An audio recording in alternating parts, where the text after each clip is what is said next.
the court is directed that the defendant would be sentenced to death on those counts. Chad Daybell sat emotionless as a jury of his peers sealed his fate.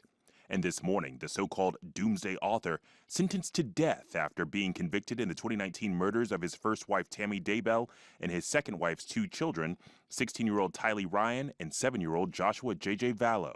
This is the best justice we can possibly get. It brings closure for everybody that's been hurt. The two children were last seen in September of 2019. Prosecutors say Daybell and his now wife Lori Vallow claimed their kids were zombies and conspired with Lori's brother Alex Cox to kill them. After nearly 10 months of searching and working the case, investigators found Tylee and JJ's bodies buried in shallow graves in Daybell's backyard in Idaho. Prosecutors say Tammy Daybell died at the hands of another due to asphyxiation. Lori Vallow, who by then was already in custody, was heard talking to Daybell on a jailhouse phone call during the search of his home.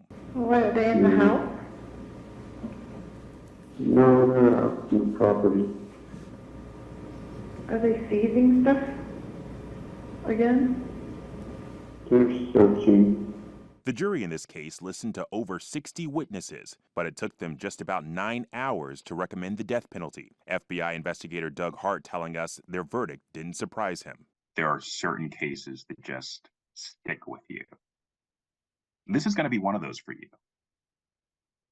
Oh, absolutely, both personally and professionally. At the end of the day, there are victims who senselessly were killed, and that loss and that pain is very real for their loved ones and their families. It's very real for us. FBI investigator Doug Hart tells me yesterday was emotional for his team, some even crying at the news from this jury. And as they left the courthouse, he says they were applauded by the families of the victims. This is closure for them.